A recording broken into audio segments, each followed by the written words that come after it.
Hello, everyone. Welcome to Bible Discovery's The Weekend Show. We are taking a look at our assigned Bible reading from Monday to Sunday, and we are going to discuss your questions because we're making our way week by week through the Bible this year. But, this week's reading was 2 Corinthians 4 to Galatians 3 and Psalm 141. However, there's a catch this week. None of our questions this week pertain to the weekly reading. What? It's all cleanup questions from the Gospels. Okay. So people had got some questions in a little late. Yes. And so now we're just continuing.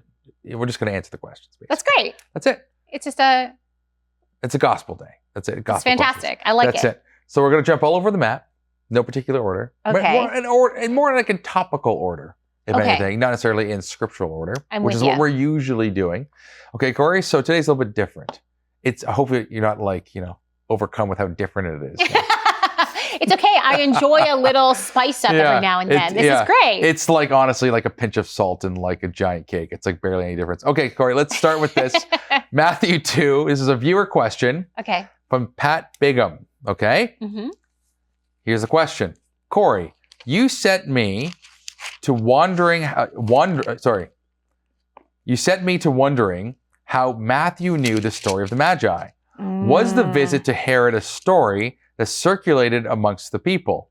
Did Mary fill in the details of Jesus' disciples? Or did Jesus? These wise men from the east, did they perhaps have access to Daniel's prophecies for the time of the Messiah? Is that one reason they were looking for a king? Surely we will meet these Magi in heaven. Now, Corie, this pertains, and we'll take it down below, to your recent spotlight you did on the Magi of Matthew. So could you elaborate? Could you just answer the question? Pat, I also have wondered all of these things. Unfortunately, we don't have concrete answers to these things. It's generally believed that Mary is probably the person through whom this information is coming because she was in a position to know.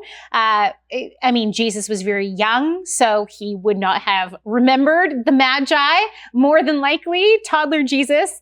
And then by the time we see the ministry of Jesus progressing, we see Mary, Jesus' mother, be with him and be traveling with him by the time of his crucifixion. So we know that Mary knew the disciples and the apostles of Christ, so she would have been able to pass on any of these nativity narratives. She would have been able to fill in the gaps of what happened to Jesus when he was younger. So it is tradition that, yes, this information comes to us originally through Mary, the mother of Jesus, although there's no way to prove that, but that's traditionally what's believed. In terms of the Magi from the East, and you said, did they perhaps have access to Daniel's prophecy about the timing of the Messiah? Absolutely. This is definitely a possibility. A lot of people think that, when you think about the East, when you think about Babylon, when you think about Persia, and the Jewish people, we immediately think about people like Ezekiel, of course, but he was on the outskirts of, Babylonian and Persian society. So we think about Daniel, Shadrach, Meshach, and Abednego, these godly Hebrew men who found themselves in essentially the pinnacle of power in the governments of those time, as high up as you could get without being officially, in the king's family. They possibly were made eunuchs and were adopted into the king's family. This is how things may have operated for them. So yeah, we know that Daniel became head over the seers, the wise men within the Neo-Babylonian courts. So he definitely would have had influence there. We know that he stood for God. So did they have copies of his writings? Perhaps. We don't know any of these things for sure, but it certainly would make sense if a trail of his prophecies and stories about the God of Abraham, Isaac, and Jacob survived and trickled down. And this possibly does explain the Magi. Definitely, though, I think the case still is quite solid that Matthew intends us to see the Magi as ironically wise. These are men that we should not see as people that should have known about the Messiah or should have been ready for the Messiah, right? They were on the outskirts of Judaism proper. They did not have the completed covenant, if you will, of God. The people who did have that were not ready. So the people that you would expect to be ready weren't ready, and these people who you would expect not to be ready were ready, and it was revealed to them miraculously. So pretty cool stuff. I wish I had more solid answers for you, but unfortunately we just have tradition that we can lean on and some educated ideas, I guess. I think that's good, Corie. Awesome. You know what? I'm going to keep asking all the questions. Oh, since we're such a radically different day today. You're adding more salt. You're adding more spice. Yeah, that's right. I'm just spicing it up. You're just going to answer everything. Ah, you can help sit here. me. I can drink I'm going to rope coffee. you in. That's right. Okay, here's question number 2 pertaining to John 20. Oh. Some Rosemary. Weekend show question. Okay. It always bothers me when articles, books, and Hollywood say Mary Magdalene was a prostitute. I haven't seen any evidence of this. What do you two say? Thank you. Yes, Rosemary. Me too. Me too. Okay. From what I understand, I haven't gone back and fact checked a lot of this. So take this part with a grain of salt. I believe I have heard that the misunderstanding that Mary Magdalene was a prostitute happened in a speech given by a pope in the 6th century. Pope Gregory the Great. Yeah, in the Yes. 500s. And that it was this narrative was officially corrected by the Pope in the 1960s to clear Mary Magdalene's name, but it still does hold on. And the reason why she was associated with this, apparently in the 6th century, was because she was misunderstood to be the sinful woman or the woman of the city that shows up to anoint Jesus's feet in Luke chapter 7. Now, a lot of people also think that that this account of the sinful woman, who may or may not be a prostitute, it may be a euphemism towards that. We're not exactly sure, like an idiom meaning a prostitute, because it says in verse 37, "And behold, a woman of the city who was a sinner, when she learned that he was reclining at the table in the Pharisee's house, brought an alabaster flask of ointment." Okay, and then she anoints his feet, and she cries with her tears and dries with her hair. Right. It's that situation. So Mary Magdalene was mistakenly identified with this woman. There's no biblical reason to associate Mary Magdalene with this woman. Mary Magdalene is a named character in the Gospels, so it would be strange for her not to be named here. We are told that Mary Magdalene, 7 demons were cast out of her, but we're not told that she was a sinful woman or a woman of the city or anything like that. Right. Also, Luke 7 often gets conflated with Mark chapter 14, where Jesus, this is a completely different situation where Jesus is eating in Simon the leper's house in Bethany. Mm-hmm. And a woman comes, she's not called a sinful woman, but a woman comes and anoints Jesus there as well. So it also gets associated with the prostitute gets thrown down, you who cast the first stone. The adulteress. Yes. She wasn't a prostitute. She was an adulteress. Right. So, but it also gets conflated with that.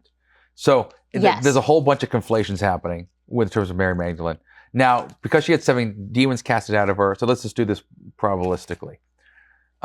She had an expensive bottle of oil, right? She had 7 demons casted out of her. Wait, no. Nope. Mary Magdalene had 7 demons cast out of her. This sinful woman had an expensive alabaster jar. Well, no demons mentioned. Hold on. I know. But here, I know. But I'm saying, so if someone works in the city, right, and carries expensive oil, would that have any factor into, would that be suggestive at all of their role in the expensive, as being labeled as a sinner? No, because that could have been the woman's dowry. right? It's not something that you would be carrying around. She heard that Jesus was there and specifically went and got it and brought it. Right. So there could be an innumerable reasons why she had. It could be from her work as a prostitute. It could be that, not Mary Magdalene, this woman. Yeah. It could be her dowry given to her by her father. She could be married.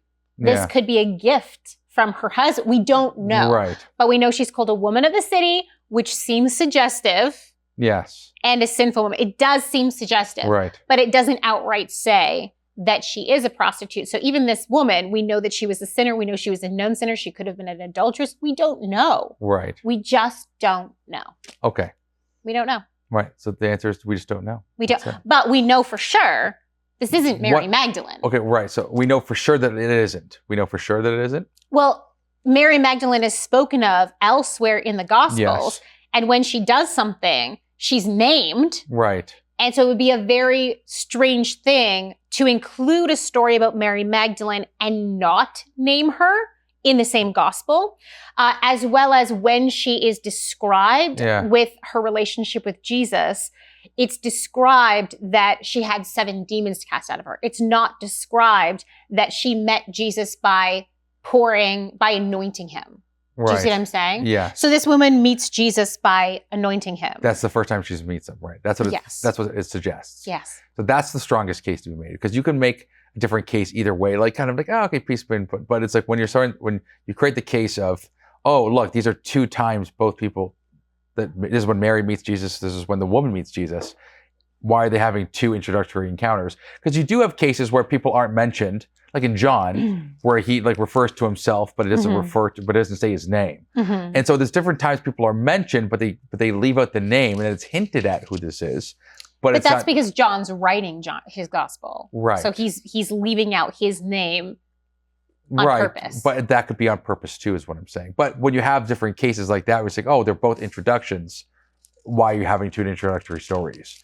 That, in my mind, that makes the most sense. Well, I think the biggest, for me, and maybe this is what gets to Rosemary as well, what makes me feel the worst about the situation of Mary Magdalene being called a prostitute is that then, like, through the majority of Christian history, we're like, oh yeah, Mary Magdalene, that prostitute. Not how the Gospels actually tell us she was viewed by Jesus. And because she ends up being the first witness of Jesus's resurrection. Yeah. And we see when everyone else leaves, Mary Magdalene stays. Not because she believes that Jesus has been raised from the dead. Very clearly in John, she's just confused. Yeah. She thinks Jesus is the gardener, and she's like, if you've taken him, tell me and I'll give him myself. Right. She stays because she's faithful to Jesus as her Lord because of what he's done for her. Yes.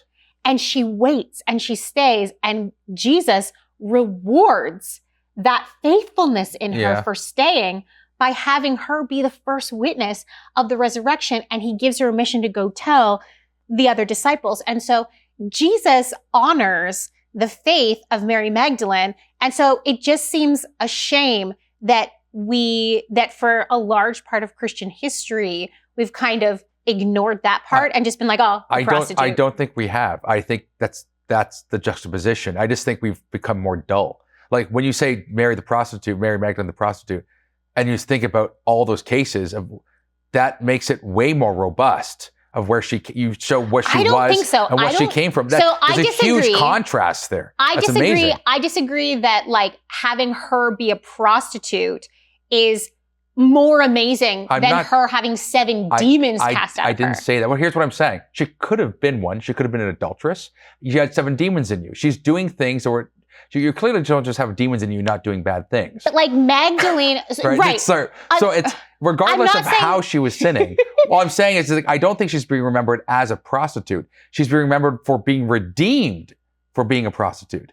So it's like, but regardless, I just think that I don't see an issue with it. her story is not that in the Gospels. Yeah, so that's why fine. would we make it her story? Right. That's not her story. Yeah, that's not her testimony. That's fine. Her testimony, like they don't call her Right. Mary the prostitute. They call her Mary Magdalene, the woman from Magdalene. Yes. Like it's from Magdala, Yeah. the woman from Magdala, Mary Magdalene. And what is Mary from Magdala's story? She had 7 demons cast out of her. That's what we know. We don't know that she was a prostitute. There's no intimation anywhere in the Gospels when it's actually talking about Mary Magdalene that she was a prostitute. So why would we do that? It makes no sense to stick with it because the Pope said it in the 6th century. That makes no sense. And the Catholic Church has even, they fixed that in the 60s, apparently, where they're like, yeah, it was a mistake. Sorry. They've gone back on it because of the biblical It wasn't like ex cathedra anyways. It was just him doing a sermon. People make mistakes in sermons. Yeah. Actually, Gregory the Great's pretty cool. But anyways, besides that though, okay, all I'm trying to say is that like, I don't think it's a big deal, but I understand why. Okay, so she's not a prostitute. Big deal, but I think it's a shame because we should try as much as is possible to represent the scriptures accurately. Okay, so yes, but also think about like every time she kind of became like the archetype. Whenever there was like a prostitution, like or an adulterous moment, she's always like the person that they gets labeled as. Imagine her in heaven being like, I was faithful. Yeah. I don't think she sees. I don't think she knows. But the point here to be said is, okay, because like you talked about earlier, she was 7 demons cast out of her. Yeah. She was the only one there. And you have Jesus also talking about, when someone comes to Christ, who do you think is going to love me more? The one who's forgiven less sins, the one who's forgiven more sins? Mm-hmm. The answer is the one's been forgiven more sins. And then that's typified by Mary Magdalene, who had the 7 demons casted out of her, and she's there. So who knows what kind of lifestyle she was living before that? Who knows? We don't know. We don't know. And we know a lot of people women who fell into prostitution, maybe not by choice. A lot of times not by choice. Exactly. Yeah. So it's like, that's what I'm saying. So it's like, the Bible doesn't not say that. Like it doesn't say that. I just want to be accurate to the scripture. Yes, I get it. We could hypothesize all day about what Mary Magdalene's sin was or was not. We also don't know how old she was. Demons were cast out of children. Yes. How sinful could children have been? Do you know what I'm saying? Yeah. Like we could make an argument all day long until we're blue in the face.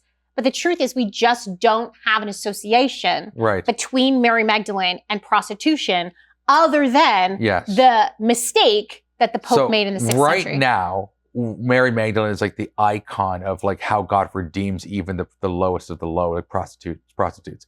That's kind of what she's become, like in like a cultural eyes. I'm not saying that's what the text is saying. What I'm saying, that's what she's become. And I think in principle, the precept is fine. So I don't. That's why I'm saying I don't have an issue with that. Of course, God can redeem. Of course, all sins. It just might not be the most accurate, and it is what it is. Yeah, that's all I was going to say. Okay, these things happen.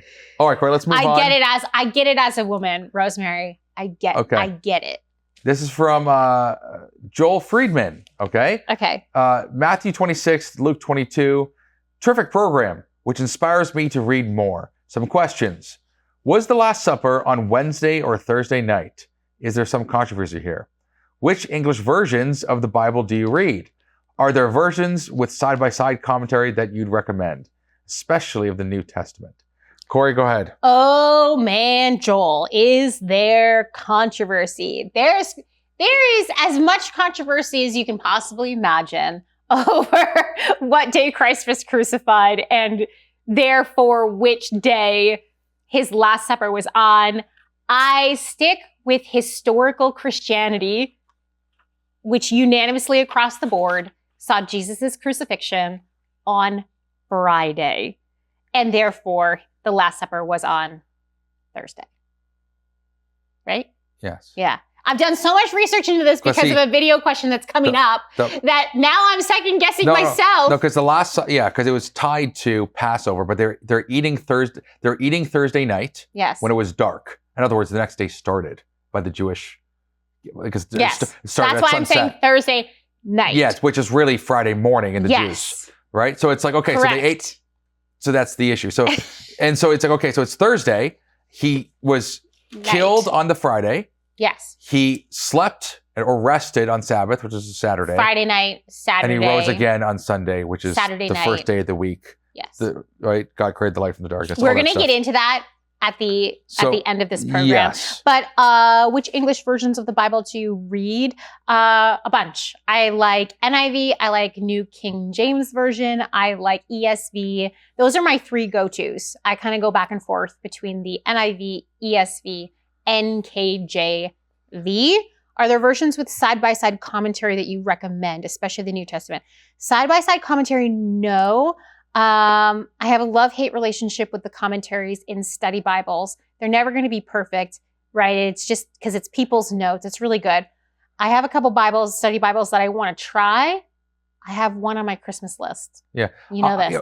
Yeah. But you know what is a really good commentary is the IVP New Testament commentary. Okay, yeah. I think it's a cultural commentary. Right. The IVP cultural commentary, it's Craig Keener. But it depends what you're using it for. Like, what's your commentary for? Are you doing, again, apologetic commentary? Are you doing a historical commentary? Like, it literally, like, that's true. It really just depends what you're looking at the commentary for. In terms of my versions, okay, so ESV, New King James, I like those.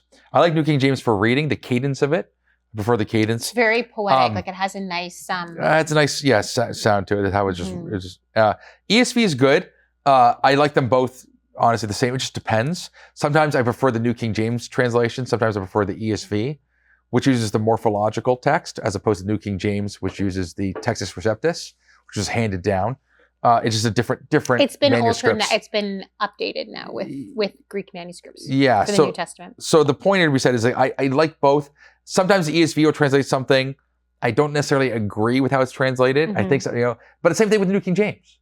And so it's like, so then sometimes I'll even use the NIV to be like, okay, so here's a really like simply laid out version to help you kind of balance these things out. So, and then I also like RSV, to be honest. I like the RSV. Do you? But yeah. But, okay, so, but yeah, it's basically the same thing as you. But I think that when it comes to translations, I wouldn't say like only use this version. Now on the show, we only use New King James just for simplicity. On the Daily Show. On the Daily Show. Here, I'm using the ESV. Yeah, I got ESV too. But I don't like reading the ESV as much out loud. I feel like it's a little bit clunkier. But no, I think it's good to, if you don't read Greek, you don't read the original languages, it's good to use, especially if you're deep diving into something, several different translations, because it's going to give you, each word has, because it's a different language, it's 2,000-year-old language, right? It's Koine Greek, High Koine Greek, so people will speculate. Each word is going to have implications and nuances and meaning that we don't have or retain in our English. And so when you see the different translations, you kind of get a scope for what that word kind of means. It's not perfect, but it gives you an idea. Like, you don't get see more of a range. You see more of the dynamic range of the word, the semantic scope of the word. And so that's where it becomes helpful. Now, it's not perfect. Obviously, some words have visual representation, which you can't capture, right? And that's just the way it is. And that's where you go even deep dive even more. That's where you get like an actual study. You learn the language or something.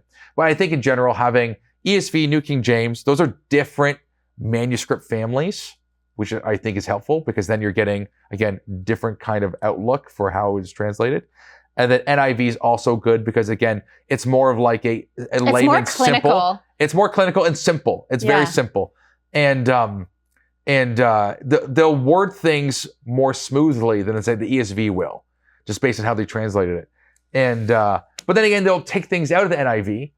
Like, they for instance, always let you know when they do it. No, they do. Yeah, always. But what I'm saying is that, like, for instance, instead of translating humanity as mankind, they'll translate mankind as humanity, and then they won't translate, let's say, him. They'll make it like them, or they'll do different things like that to keep the English sounding just like how you would speak in English, basically. But only when that. But they only do that, to be fair, when it is allowable by the semantic range of the word, it's indicated by the semantic range. Yes. Of the word. Yeah. They're not just making stuff up. Oh, I wouldn't be reading it if they were making stuff up. I wouldn't be recommending. I just wanted to add that. I wanted to add that clarity. Yeah, I know. No, it's true. So it's like, for instance, it uses mankind, right? It'll say you'll use offspring, let's say, instead of seed. But at times, it's really important to have the word seed because it gives you a more stronger typological understanding for the rest of the narrative and how that seed is going to work elsewhere. So different things like that. But again, We're using English, not using the original language.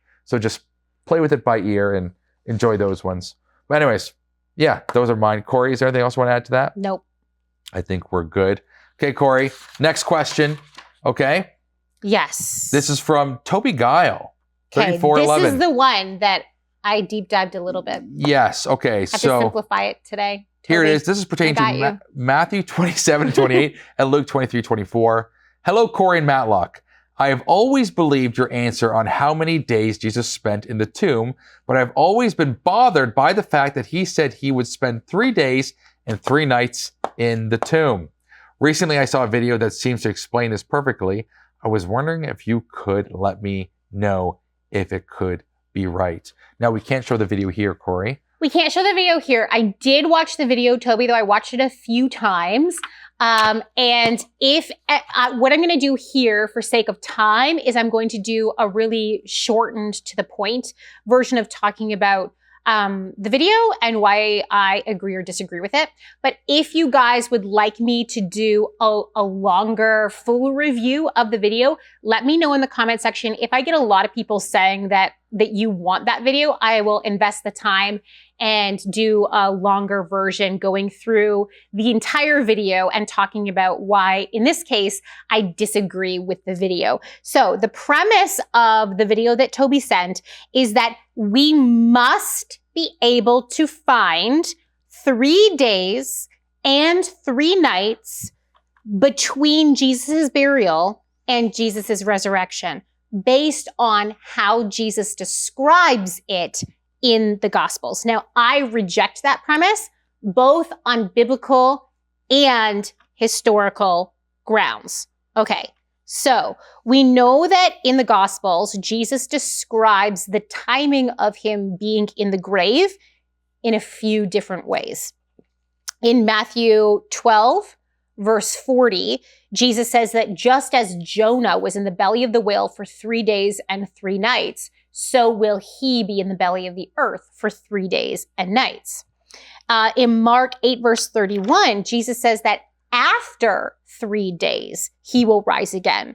In Luke 9, verse 22, he says, on the 3rd day, he will rise again. Not after 3 days, but on the 3rd day. And in John 2, verse 19, he says, in 3 days, I will raise it up. And that's when he's speaking about, see this great temple, I'm going to tear it down and rebuild it. I will raise it up in 3 days. And then John says he was talking about his body. So many prepositions, Corie. So many prepositions, in, after, on. Yeah. And so the premise of this video is because Jesus said 3 days and 3 nights with the Jonah reference, that we have to be able to find 3 full days and 3 full nights, meaning 72 hours. Precisely between Jesus' burial and his resurrection.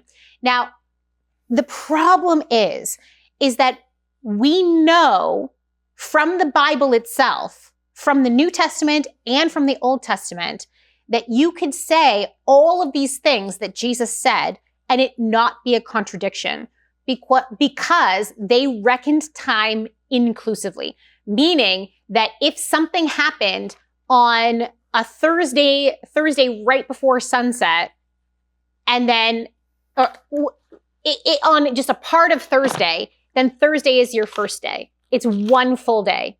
It's not a day from 6 o'clock on Thursday to 6 o'clock on Friday being 24 hours. No. That would be 2 days because it was partially on Friday, or partially on Thursday, partially on Friday. We know that from the Bible itself and from historical research. So this video rejects that. It's like, no, I know the video says, yes, that can be the case in Greek, but it's never the case in Hebrew.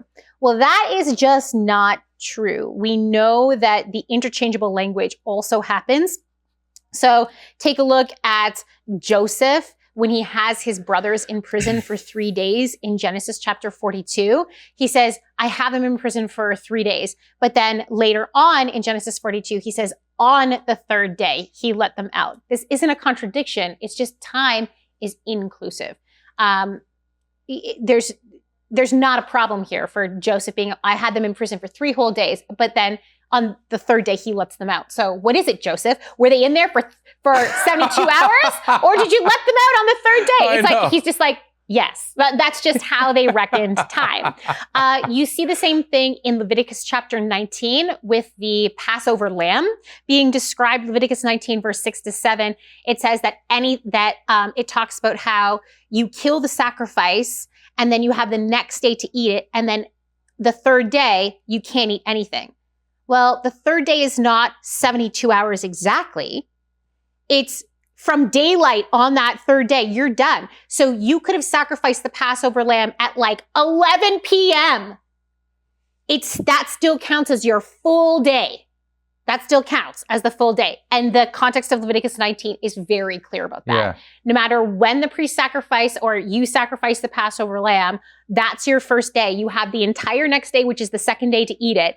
And then the sunrise on that third day, you can't eat anything of it. Otherwise, you're unclean. Okay. Now, jumping into the New Testament, I'll just do one more. Yeah. And then we're going to let it go. I could go on a lot. Acts 10. Acts 10 with Cornelius. Okay. This is good. Yeah, you're right. Cornelius, Luke is amazing, who's writing Acts 10. He gives us this play-by-play where we're told that on one day, on the 9th hour, Cornelius gets an answer to his prayer. He says a vision to send men to Peter. Okay. Then it says the next day at the 6th hour, Peter gets a vision. Then the next day, he spends it with the men from Cornelius. Then the following day, at about the 9th hour, Cornelius and his family is filled with the Holy Spirit. And Cornelius says, it's been 4 days since I've had my vision. Except when you count it down, and I will write out a list in the comment section to show you what I mean. But when you look at the actual timeline, it has been 3 literal days. 72 hours. Yeah. Exactly. It's been 72 hours. That's 3 days, Cornelius. It's not 4 days. So like say it's the 9th hour on Monday, okay? 9th hour to 9th hour on Tuesday is 1 day. 9th hour Tuesday to 9th hour Wednesday, another day. Yeah. 9th hour to 9th hour, another. It's 72 hours, okay? But because his vision took place on part of a day, he reckons it as 4 days. Does this make sense, what I'm trying to say? I think so, yeah. So I will write it out in the comment section. You'll be able to see it. But if you do this, if you write a list like I did from Acts, you will see Cornelius says it's been 4 days when it's only been a literal 72 hours. And Luke is very clear to do that. So we also know from history, and this is what I wanted to say. I'm going to give you some references to check up on, because first century, there it is, I wrote it down. First century historian Josephus, in Antiquities of the Jews 7.280 and 8.214, 8.218 uses after 3 days and on the third day completely interchangeably. Yes. We also know there's some Jewish targums, there's some ancient rabbis who talk about how the Jews reckon time. And they say that they reckon time inclusively. So if something happens, even if if something happens and it's only 2 hours of a day, they still call it a day. Yeah. They still call it a day. And that includes the night, because that's the thing. That's what's funny is people was like 3 days and 3 nights, as if there's 6 units. A day includes the light and the darkness. Yes. It includes both parts. Yes. So it's like when you say a day, it means the night and the daytime. Yes. So my problem with this video and with this theory, which we'll post in the comments, is that, okay, or look, description. We can agree to disagree. That is totally fine. This should be a non-issue. This should be a non-issue. We should be able to shake hands and live our lives peaceably with one another because we both believe that Jesus died and resurrected from the dead, however he accounted that time.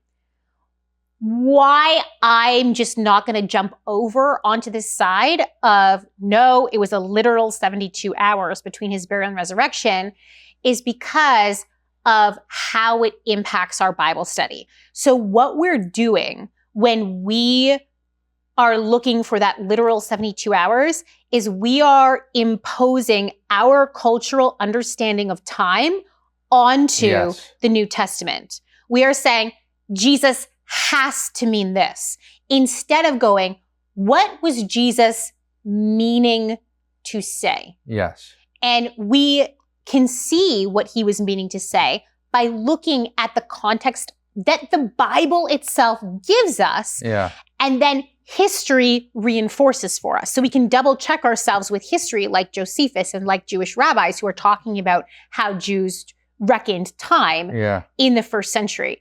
So I never want to, we are able to wrestle with this. We may not like the way that Jesus said something, but we still should accept that he said it because he was speaking originally to an audience that has a different cultural understanding of time than we do.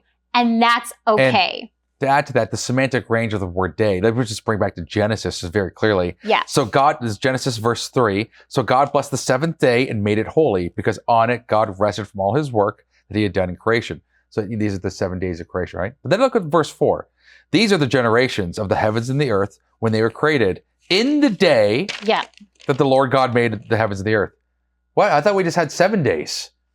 And then all of a sudden the word day now incorporates all 7 days.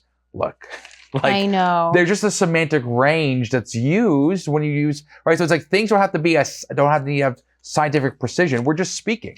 Yeah. And if you understand what they mean, the intention, then that's great. Yes. That's kind of like the main crux of it. So I think this whole thing kind of misses the point. And you could tell the big, from me in this video, the big kicker for you could tell this is misunderstands things when a lot of things was when it said this is the only sign that Jesus said that he's the Messiah. That this 3 days and 3 nights was the only, and he kept repeating it, like the only sign.